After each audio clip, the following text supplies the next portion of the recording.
Hi, good to see you.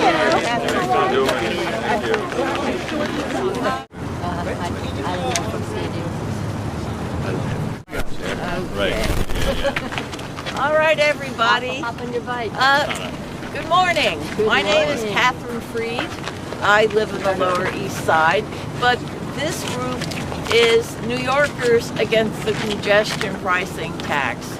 And I want to emphasize that we are all New Yorkers who have come together because we all oppose this congestion pricing plan. And we're filing a class action, we represent every neighborhood across the city. I, by the way, am a former council member and a former New York State Supreme Court judge. The first thing I want to do is thank Councilmember Bob Holden, who will speak later, but they provided us with the mic and the podium, so thank you. And the first person I'm going to introduce is our lawyer, Jack Lester. Woo! All right. Yeah. Okay, I guess I can move over here. Sorry. Jack. All right, no problem. Jack, can you spell your last name for us, please? Thank you, Catherine. Jack, can you spell your name, please? Yes. J-A-C-K-L-E-S-T-E-R. Jack Lester. Good morning. Thank you, Catherine, for that introduction. The reason we filed this case as a class action is because hundreds of thousands of New Yorkers will be adversely impacted by the environmental consequences of congestion pricing and also the financial burdens that will be imposed upon working New Yorkers. The review process, which was supposed to adhere to environmental laws under the National Environmental Policy Act and also state rules under the State Administrative Procedure Act, failed. The city, the state, the federal government did not do their proper review to protect the very citizens that were supposed to be protected by the environmental laws of this nation, both federal and state. So that's why we bring this case as a class action, so that we can resolve those issues that are negatively affecting so many New Yorkers: emergency workers, police officers, nurses, firefighters, who will be taxed in a way that has not been evaluated by the state or federal government.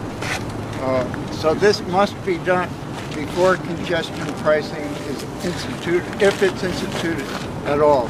And we joined the New Jersey litigation and the litigation initiated by the United Federation of Teachers.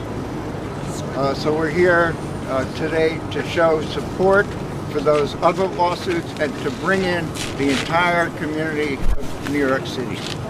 That nobody wants to hear what we have to say or how we say it, no matter how we say it. If we say it nicely, we have to take the course of always going to court.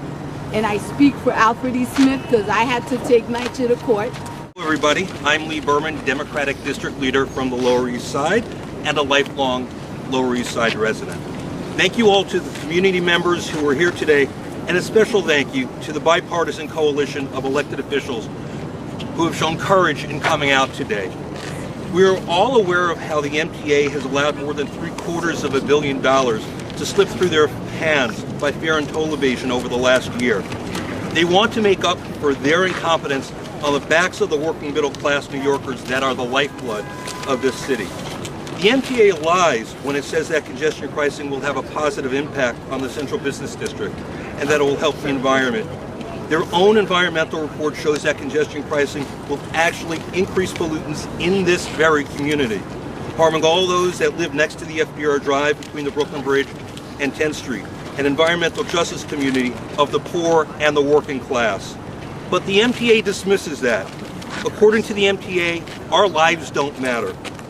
Those of us who live in Lower Manhattan should not have to pay an additional tax on top of the exorbitant taxes and fees we are already forced to pay.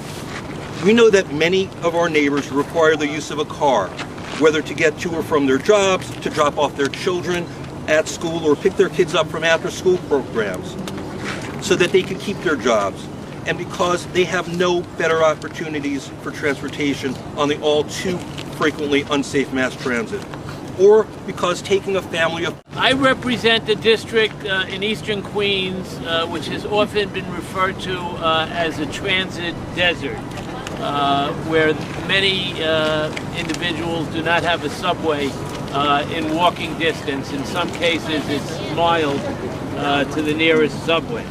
I've been one of the most vocal critics of congestion pricing for over 20 years. I served in the New York City Council for 8 years, where I chaired the Finance Committee. I've now been in the New York State Assembly for 14 years, and I've been fighting congestion pricing tax, I'll refer to it as a tax, for over 20 years. And I say a tax because this plan or any other of the plans in the past have not dealt with the problem of congestion in Manhattan. But this is certainly an additional tax on many people that cannot afford it. This latest tax to fund the MTA, by the way, the MTA is, as was pointed out, is totally unaccountable and untrustworthy caretaker of the public funds. What happened to the $10 billion in emergency funding that they got from the federal government during COVID? That money was gone before. Has joined, and we expect also other members, but let's not hold our breath in the council to have them step forward. It takes courage. It takes courage. But let me just go over a couple of things.